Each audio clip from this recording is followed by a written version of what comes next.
그분이 발매한 앨범 중에 알 수 없는 인생이라는 노래 제목이 있는데요. 그 노래의 가사를 보면 언제쯤 사랑을 다 알까요? 언제쯤 세상을 다 알까요? 얼마나 살아봐야 할까요? 정말 그런 날이 올까요? 이런 노래의 가사가 있습니다. 이렇게 한참 노래를 부르다가 이 가수가 마지막에 결론을 어떻게 내리냐면 언제쯤 사랑을 다 알까요? 언제쯤 세상을 다 알까요? 얼마나 살아봐야 할까요? 언젠가 내 사랑을 찾겠죠? 언젠가는 내 인생도 웃겠죠?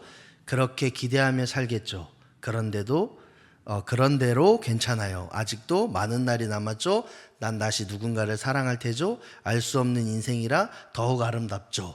이렇게 노래가 끝나요. 저는 이 노래가 우리 삶은 누구에게 또 어떤 일이 어떻게 벌어질지 모르는 그런 알 수 없는 인생을 살아가지만 우리에게도 찾아올 수 없는 날과 또 그런 사랑을 기대하며 그로 인해서 모든 인생이 아름답다고 노래하기 때문에 이 가사가 참 좋다, 이 노래가 참 좋다라고 생각도 합니다. 또 개인적으로는 이 이문세 씨가 장로님이에요. 오, 그래요.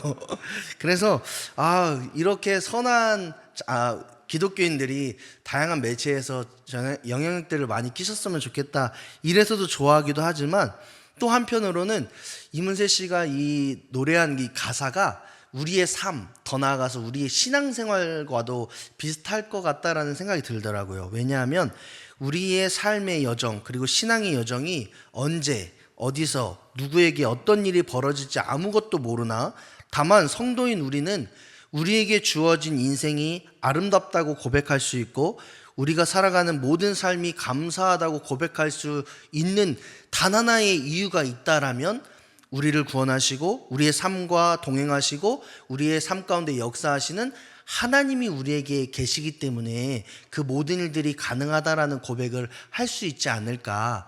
그렇기 때문에 알 수 없는 인생 가운데서도 감사할 수 있고 기뻐할 수 있고 찬양할 수 있는 이유가 되지 않을까, 이런 생각이 들어서 이 노래를 개인적으로 많이 좋아합니다.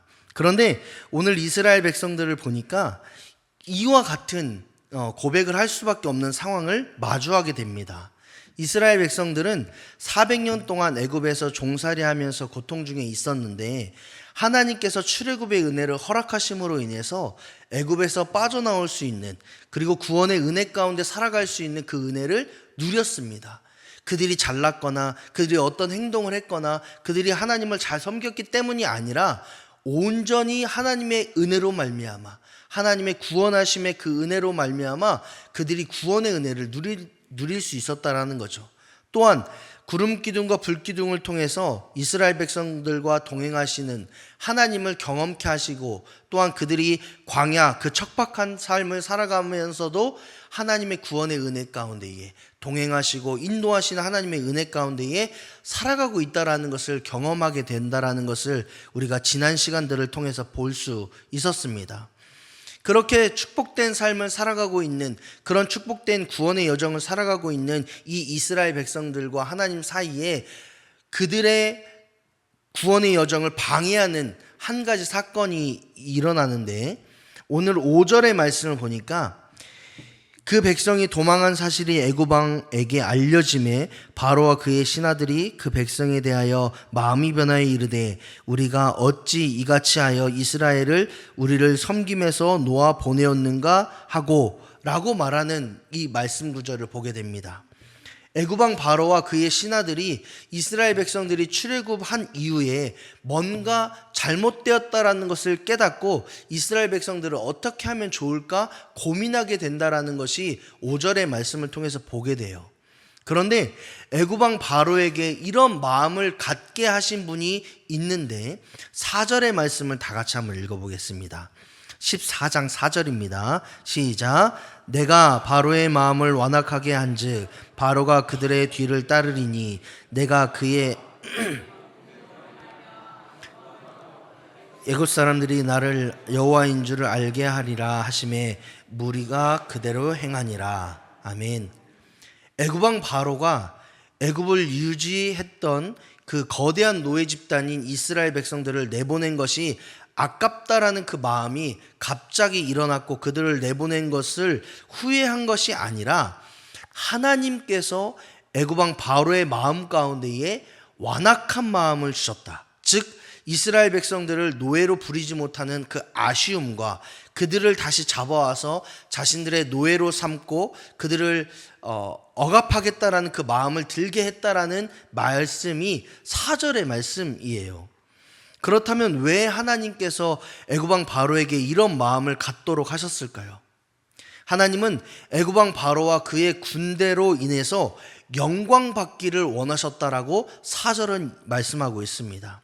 또한 그 군대로 인하여서 모든 애굽 사람들뿐만 아니라 이스라엘 백성들이 하나님을 알게 하기 위해서 이 모든 일들을 행하시겠다라고 분명하게 말씀하고 있습니다.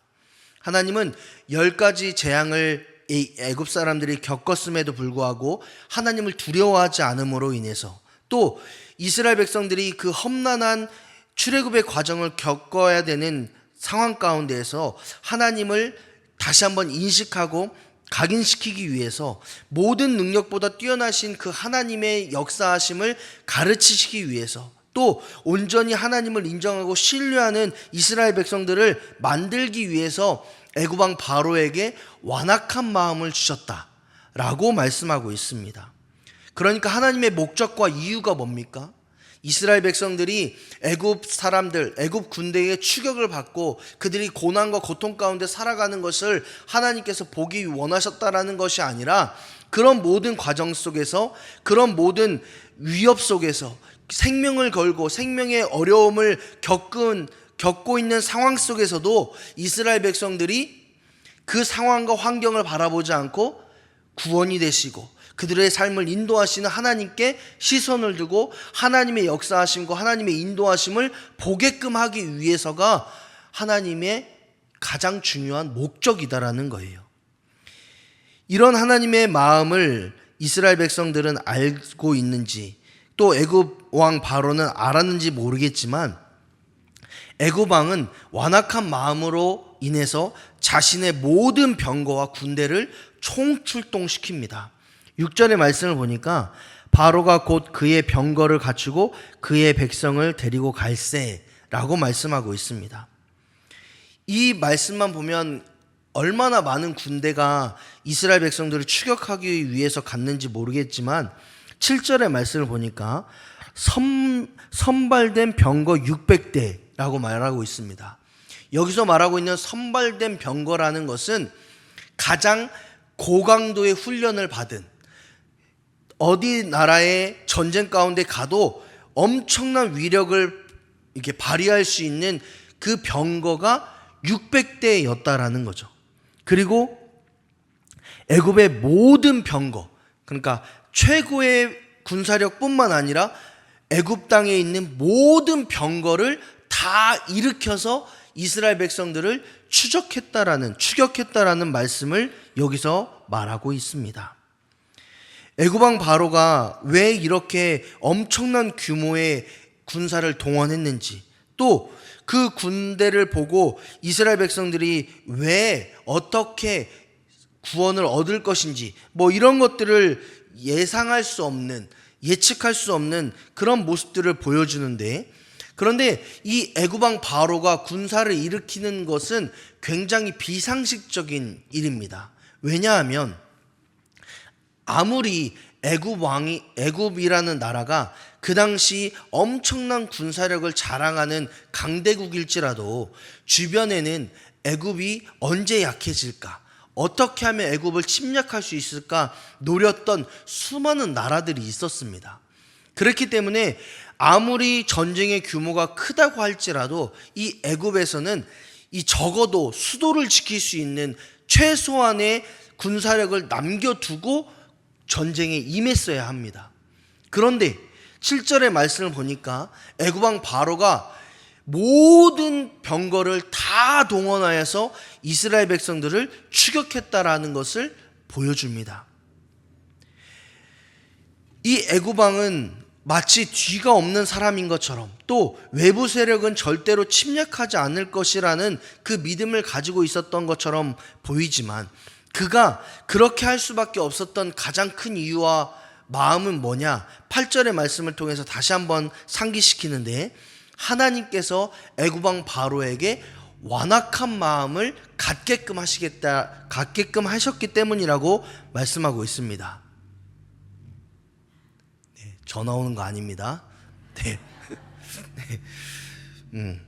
이미 애굽 왕 바로에게, 또 애굽이라는 나라에게 10가지 재앙을 통해서 하나님의 위대하심을 밝혔음에도 불구하고 이 애굽 왕 바로는 완악한 마음, 추악한 마음을 가지고 있었다라는 거죠. 더욱이 이스라엘 백성들은 하나님의 역사와 하나님의 인도하심을 경험했음에도 불구하고 약간의 불안한 마음이 있었던 것 같아요. 그렇기 때문에 이 이스라엘 백성들을 어떻게 하면 하나님의 백성답게, 어떻게 하면 하나님만 섬기는 온전한 이스라엘로 바꿀 수 있을까를 고민하던 하나님께서는 이 애굽 왕 바로의 완악한 마음까지도 들어 사용하시겠다라고 결정을 하신 겁니다. 우리가 이미 10가지 재앙을 통해서 보았듯이 이 애굽 왕 바로가 완악한 마음을 갖게 된 이유가 이 애굽 왕 바로에게 하나님께서 완악한 마음을 주셨기 때문이 아니라 이미 애굽 왕 바로에게는 완악한 마음이 있었고 하나님께서는 그 중심을 감찰하시고 그 마음을 아셨기에 하나님의 계획 안에서 하나님의 계획대로 이 애굽 왕 바로의 마음까지도 쓰시겠다라는 그 하나님의 결단이 있으셨기 때문에 그의 완악한 마음까지도 하나님의 계획의 일부로 사용하셨다라는 뜻을 내포하고 있습니다. 따라서 이 하나님께서 이 애굽 왕 바로에게 완악한 마음을 주셨다라는 것에서 끝이 아니라 애굽 왕 바로가 엄청난 군사력을 들어서 이스라엘 백성들을 추격하는 그 모든 상황에 그 책임과 또 앞으로 이스라엘 백성들 앞에 주어질 모든 일들, 더욱이 애굽 나라가 이 이스라엘 백성들을 추격하고 홍해 사건을 경험함으로 인해서 몰락하는 일들을 경험하게 되는데 그 모든 책임과 이유가 애굽 왕 바로에게 있다라는 것을 하나님이 분명하게 말씀하고 있다라는 거예요. 이를 통해서 우리가 볼 것은 뭐냐? 완악한 마음을 가지고 하나님의 사람들을 힘들게 하고 어렵게 하는 것을 우리가 하지 말아야 되겠다라는 교훈을 받게 돼요. 어쨌든 이 부분은 이후에 다음 기회에 이야기를 하고요.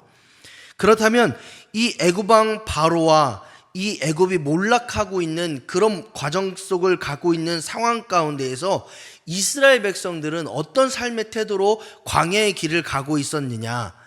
애굽 왕은 완악한 마음 가운데에 군사력을 동원해서 이스라엘을 추격하고자 하는, 그들을 몰락시키고자 하는 그 마음 가운데 있을 때에 이스라엘 백성들은 어떤 마음으로 광야의 길을 걷고 있었느냐라고 하면 8절의 말씀을 다 같이 한번 보겠습니다. 8절의 말씀 다 같이 한번 읽어보겠습니다. 시작.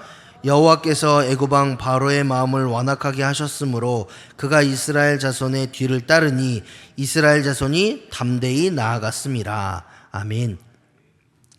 애굽 왕 바로가 완악한 마음으로 이스라엘 백성들을 뒤따르려고 하고 있을 때에 이스라엘 백성들은 어떤 마음으로 나아갔느냐? 8절의 마지막 부분을 보니까 담대히 나아갔다라고 말씀하고 있습니다. 담대한 태도를 가지고 있었다라는 거예요. 여기서 담대히 나갔다라는 그 말을 원어로 해석해 보면 하나님을 향해 두 손을 들고 걸어갔다, 이런 뜻을 이야기합니다. 두 손을 들었다라는 것은 어떤 의미일까요? 우리가 두 손 드는 것은 어떤 의미죠? 항복의 의미입니다.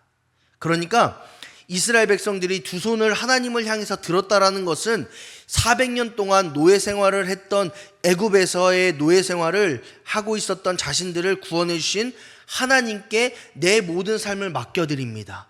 하나님, 내 찬양과 감사를 하나님 받아주세요. 하나님의 인도하실 때에, 하나님께서 역사하실 때에 광야의 길을 걷게 하실 때 우리는 두 손 두 발 들고 하나님의 인도와 하나님의 섭리 가운데에 순종함으로 나아가겠습니다 라는 결단의 마음을 가지고 이스라엘 백성들이 광야의 길을 걸었다라는 겁니다. 여기까지만 보면 얼마나 대단한 거, 얼마나 소중하고 얼마나 이스라엘 백성들이 대견해 보입니까? 그런데 문제가 발생해요. 9절의 말씀을 보니까 이스라엘 백성들의 마음이 그렇게 오래가지 않았다라는 것을 보게 됩니다. 9절의 말씀을 보니까 애굽 사람들과 바로의 말들, 병거들과 그 마병과 그 군대가 그들의 뒤를 따라, 즉 이스라엘 백성들의 군대를 따라 갔고 그들이 장막 친 곳에 이 애굽 땅에 애굽 나라의 군대들이 다 도달하게 되었다라는 거예요. 그로 인해서 이스라엘 백성들이 애굽 나라의 군사력을 보게 된 거예요. 직접적으로 느끼게 된 겁니다. 그러니까 하나님 우리를 구원해 주셔서 감사합니다. 하나님 찬양합니다. 하나님 은혜를 베풀어 주셔서 감사합니다. 막 이렇게 찬양하고 감사하고 기도하고 막 이렇게 기뻐하던 이스라엘 백성들이 커다란 어려움을, 애굽 군대라는 그 어려움을 딱 당면하게 된 거예요. 그리고 그들의 군대를 보게 된 거예요. 400년 동안 이스라엘 사람들이 애굽 땅에서 노예 생활하면서 그들의 군사력이 얼마나 강력한지, 또 그들이 얼마나 잔혹한지, 또 그들의 군대가 그 땅을 휩쓸면 시체밖에 남지 않는 그런 모습들을 이미 400년 동안 경험했잖아요. 그러니까 애굽 군대가 얼마나 위협적인지, 그들이 이스라엘 백성들을 공격하면 이스라엘 백성들의 모든 생명이 위태롭게 되는 건지 그 사실을 이스라엘 백성들이 알았다라는 거예요. 왜냐? 그들의 눈으로 봤기 때문에. 그러니까 어떻게 변하느냐? 10절의 말씀을 한번 볼까요? 10절의 말씀을 보니까 바로가 가까이 올 때, 그러니까 애굽의 군대가 가까이 온 겁니다. 이스라엘 자손이 눈을 들어 본즉, 애굽의 군대를 그들이 직접 경험하고 본 거예요. 그러니까 뭐라고 이야기하냐? 애굽 사람들이 자기들 뒤에 이른지라 이스라엘 자손이 심히 두려워하여 여호와께 부르짖고. 그 전까지 하나님 감사합니다, 구원해 주셔서 감사합니다, 주님의 은혜입니다 막 찬양했어요. 애굽 땅에서 이스라엘 백성들 가운데 재앙을 내리신 것도 하나님의 은혜이고, 또 그들 가운데 건지신 것도 주님의 은혜이고, 하나님이 모든 것을 하실 수 있습니다 이렇게 찬양했던 이스라엘 백성들이 애굽의 군대를 보자마자 하나님 이게 뭡니까? 하나님 두렵습니다. 하나님 이게 뭡니까? 원망하고 불평하는 이스라엘 백성들을 보게 되는 거예요. 그리고 11절의 말씀을 보니까 더 가관이에요. 어떤 모습을 보냐? 그들이 또 모세에게 이르되, 그러니까 민족의 지도자인 모세에게 나간 겁니다. 그러면서 뭐라고 이야기하냐? 애굽에 매장지가 없어서 우리를 이곳으로 이끌어내셨습니까? 광야에서 우리를 죽게 하시는 것이 당신의 목적입니까? 우리를 애굽에서 이끌어내어 우리에게 이같이 하는 것이 당신의 목적입니까? 이렇게 따져 묻기 시작하는 거예요. 그리고 12절의 말씀을 보니까 우리가 애굽에서 당신에게 이른 말이 이것이 아니냐. 그러니까 애굽 땅에서 모세가 너희를 구원할 거다, 하나님의 역사가 임할 거다 라고 했을 때 우리는 가만히 있겠습니다. 이곳에서 가마에서 떨어지는 음식을 먹고 고기를 먹고 살겠습니다 라고 말했던 이유가 여기에 있다라는 거예요. 그러면서 뭐라고 하냐? 우리를 내버려 두라. 우리가 애굽 사람들을 다시 섬길 거다. 우리가 애굽 사람들에게 다시 돌아가서 섬기는 것이 광야에서 죽는 것보다 훨씬 낫다, 이렇게 말하는 거예요. 이게 얼마나 어리석은 일입니까? 여러분, 노예로 400년 동안 살고 있었고, 노예 생활 400년 동안 하나님께 부르짖으면서 하나님 죽을 것 같이 힘들어요, 너무 어려워요, 너무 힘들어요 이렇게 말했던 이스라엘 백성들인데, 그들이 그렇게 부르짖었던 그 마음은 다 까먹고 그들의 뒤를 따르는 이 애굽의 군대를 보면서 두려운 마음이 가득하니까, 어려운 마음이 가득하니까 하나님께서 이스라엘 백성들을 구원하셨던 그 구원의 은혜는 다 까먹고, 하나님 이게 뭡니까? 하나님 이렇게 우리를 죽이려고 이곳에서 보낸 겁니까? 원망하고 불평하기 시작했다라는 거예요. 이런 상황 속에서 이스라엘 백성들은 자신을 원망하죠. 애굽 군대는 자신들을 죽이려고 따라오죠. 이런 상황 가운데서 모세는 어떻게 이야기했을까요? 우리가 만약 모세였다면 이스라엘 백성들에게 뭐라고 이야기해야겠습니까? 13절 그리고 14절의 말씀을 다 같이 한번 읽어보겠습니다. 13절 14절입니다. 시작. 모세가 백성에게 이르되 너희는 두려워하지 말고 가만히 서서 여호와께서 오늘 너희를 위하여 행하시는 구원을 보라. 너희가 여호와께서 너희를 위하여 싸우시리니 너희는 가만히 있을지니라. 아멘. 이스라엘 백성들이 모세를 찾아가서 모세에게 따져 물었을 때에 모세에게 기대했던 것은, 그래, 당장 요 앞에 땅을 파면 칼과 창이 나올 거다.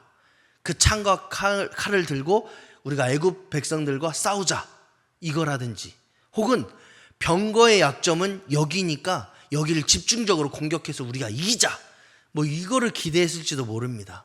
혹은 하나님이 군대를 보내주셔서 이 백성의, 애굽 백성의 병거를 다 불살라 없앨 거니까 우리는 그 하나님의 역사하심 가운데에 우리도 칼과 창을 들고 나가자, 뭐 이거를 듣고자 했을 수도 모릅니다.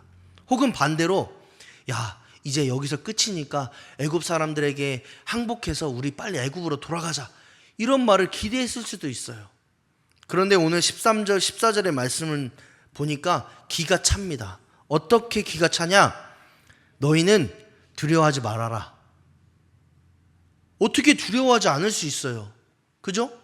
애굽 군대가 엄청난 군사력을 가지고 자신들을 죽이려고 찾아오는데 어떻게 두려워하지 않을 수 있어요? 근데 모세는 두려워하지 말아라 라고 말씀하고 있습니다. 그런데 더 기가 막힌 건 뭐예요? 가만히 서래요. 가만히 있으래요. 하나님의 말씀이 임하면 너희는 최선을 다해서 칼과 창을 갈아라, 이렇게 해도 되고, 혹은 이스라엘 백성들에게 애굽 군대가 떨어뜨리는 칼과 창을 들고 싸워라, 최선을 다해 싸워라, 뭐 이랬어야 되는데 하나님은 뭐라고 이야기하세요? 가만히 서라. 그러면서 뭐라고 이야기하시냐면 여호와께서, 하나님께서 오늘 너희를 위하여 행하시는 구원을 보라 라고 말씀하십니다. 너희가 어떤 일을 했기 때문에, 어떤 최선을 다해서 역할을 했기 때문에 구원이 임하는 것이 아니라 하나님의 전적인 역사와 하나님의 전적인 임재하심으로 인하여서 너희에게 승리를 베푸실 것이다 라는 것을 분명하게 여기서 밝히고 있는 거예요. 그렇기 때문에 하나님의 역사하심과 하나님의 임재하심을 통해서 일하실 때에 우리는 그 하나님만 보면 됩니다. 그리고 두려워하지 말고 그 하나님의 역사하심과 신실하심을 바라보고 의지하고 순종함으로 나아가면 된다라고 분명하게 말씀하고 있다라는 거죠. 그리고 그 하나님께서 승리하실 것이기 때문에 너희는 두려워하지 않을 수 있는 겁니다.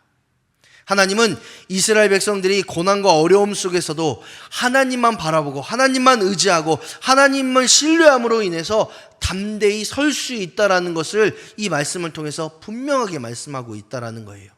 그리고 우리에게도 말씀하고 계시다라는 겁니다.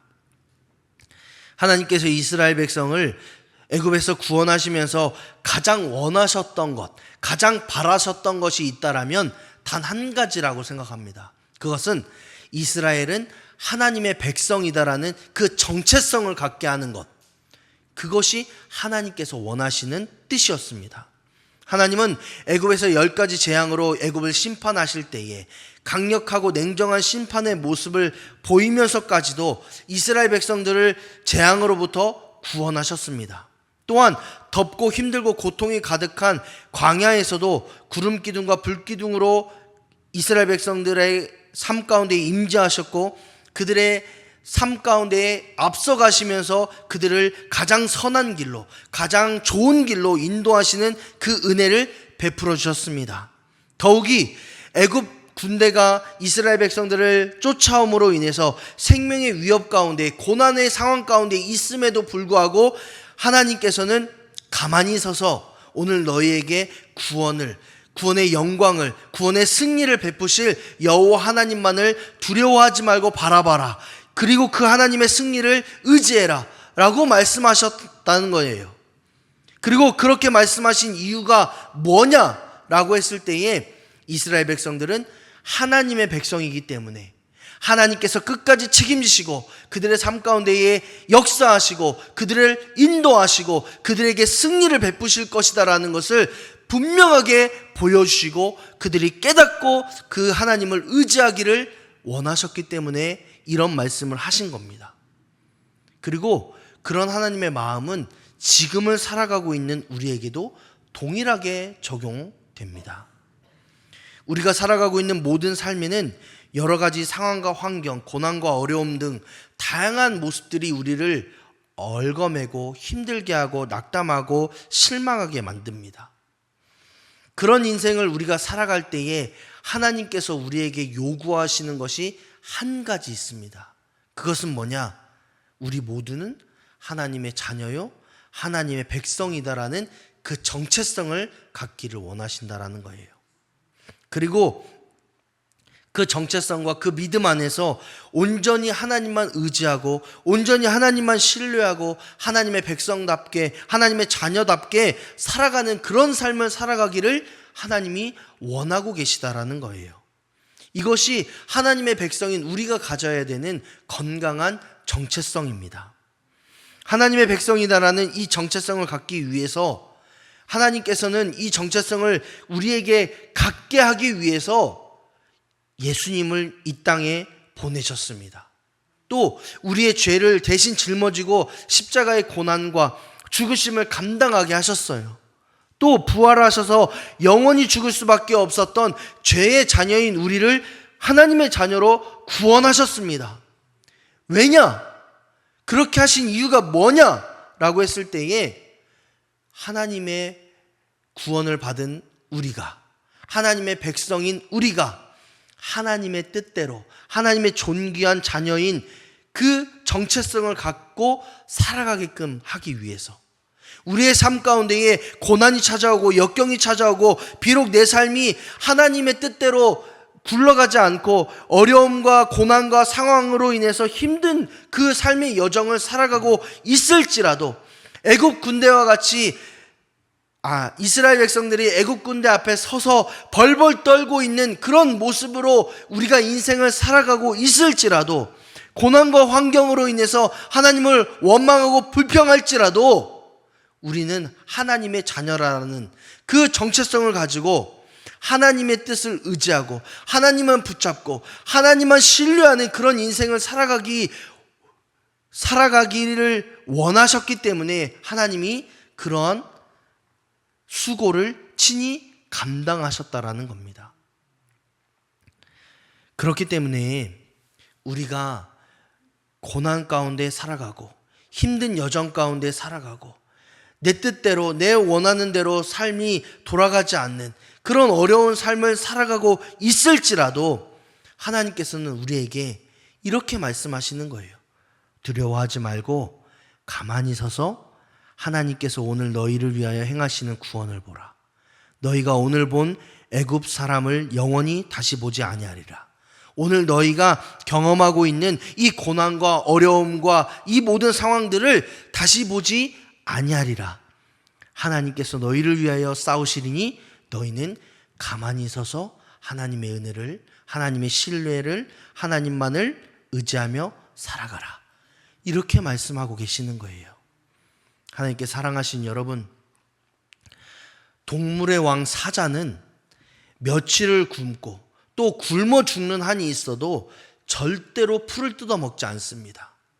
왜냐하면 동물을 사냥하고 그 고기를 먹는 것이 사자의 정체성이기 때문에 그렇습니다. 마찬가지로 진정한 성도는 죄와 타협하지 않고 죽으면 죽으리라라는 각오를 가지고 끝까지 하나님을 의지하고 끝까지 하나님을 신뢰하고 그 믿음과 신앙을 지키는 것이 저와 여러분의 정체성입니다. 더욱이 하나님과 세상을 저울질하며 상황에 따라 기준과 방향을 바꾸는 신앙이 아니라 끝까지 하나님을 바라보고 의지하는 삶을 살아가는 것이 저와 여러분의 정체성입니다. 그것이 하나님의 백성이자 자녀인 우리가 살아가야 되는 삶의 모습입니다. 알 수 없는 삶의 여정을 살아가고 있음에도 불구하고 끝까지 하나님만을 의지하고 끝까지 하나님만 신뢰해야 되는 저와 여러분의 삶의 모습이어야 될 줄 믿습니다. 하나님께 사랑하신 여러분, 겉으로 봤을 때는 우리 모두가 아무런 고민이 없는 것처럼 보일 수 있어요. 그러나 우리 속은 썩어 문드러진 모습을, 그런 마음을 가지고 살아갈 때가 너무나도 많이 있잖아요. 이런 삶을 살아가고 있는 저와 여러분에게 하나님께서는 이것을 말씀하고 있어요. 너희가 알 수 없는 그런 삶의 여정을 살아가고 있니? 그러나 너희 모두는 하나님의 자녀요, 백성이야. 그러니까 내가 너희를 위해서 일할 거야. 내가 너희의 삶 가운데에 역사할 거야. 너희를 구원할 거야. 너희의 삶 가운데에 내가 임재함으로 인해서, 내가 역사함으로 인해서 너희의 모든 삶이 내 구원 안에 있다라는 것을 내가 보여줄 거야. 그러니 내 사랑하는 자녀야, 두려워하지 마. 떨지 마. 나만 의지해. 나만 바라봐. 나에게만 모든 것을 기도해. 그럼 내가 역사할게. 라고 말씀하시는 하나님의 그 음성을 날마다 의지하며 신뢰하며 살아가시는 저와 여러분의 삶이 되시기를 주님의 이름으로 축복합니다.